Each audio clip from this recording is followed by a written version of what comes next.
Yeah, Mark, you want to start us? Well, you're on mute, Mark, if you were. Yep, you are good to go. Okay.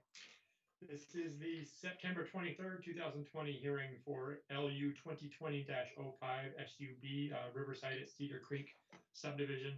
I understand the applicant wants to continue the hearing until October 28th, 2020 at 6 p.m.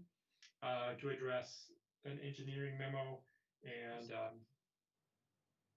discuss with the adjacent subdivision some other issues. I'm fine with that. I understand the applicant has, I know the applicant has submitted a letter extending the 120-day period, so we're good to go there. Anything else we need to discuss? We have no further. Okay. Yeah, just say, I don't know if you're going to state it now, just stating the date certain. Yes, October 28th, 2020 at 6 o'clock. Yep. The only question I had is Mr. Hasten mentioned an engineering memo. I haven't seen that. I assume it's something that's relevant to this application.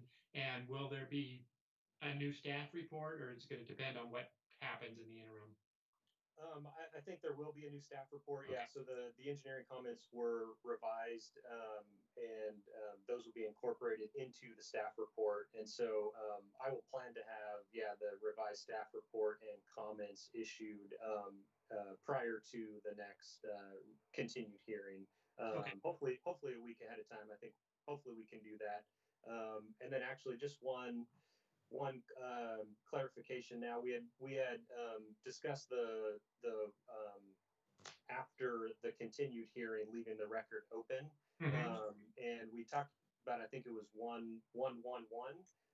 Just wanted to clarify what I wasn't quite sure what that was. So wanted to clarify. It would be a week for new evidence from anyone, a week for anyone to respond to whatever was submitted during the first week, the third week for the applicant's final argument. If nothing is submitted during the first week, I would close the record. And if something's submitted the first week, at the end of the second week, the applicant can submit their final argument at any point. So we don't have to go the full 3 weeks, but it depends on what gets submitted. If nothing is submitted, send me an email saying nothing was submitted, and we'd close it at that point. But yeah, okay, cool. And that still sounds like a good plan for after the hearing at this point. yes. For the applicant, that still works. Okay. Okay. Yes. Yeah, I think that sounds good. I don't have anything else on the staff side, but we'll certainly get out, I guess, the revised comments and revised staff report as soon as possible. Post that on the project page on the city's website, and then also send that over to you, Joe, as the hearings officer. Sounds good.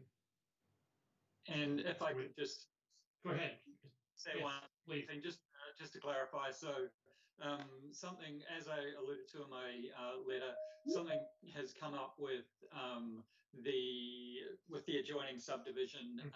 So in order to make sure that we can cooperate with them fully, we've asked for the extension so we can continue discussions with them to help them with their situation.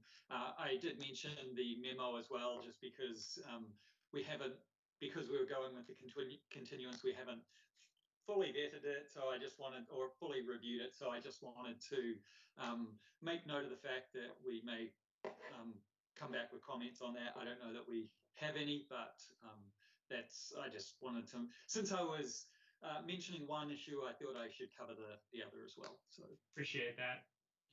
Yeah, I have no problem with that because we haven't really opened the hearing yet except to continue. So yeah, everything is still on the table.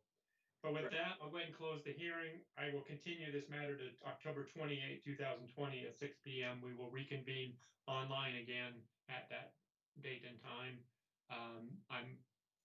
Either the city will send out a new link or we'll use this link from before, and we'll figure that out as we get closer. But that concludes our hearing. Thank you. Great. Thank you. All right. Have a good evening.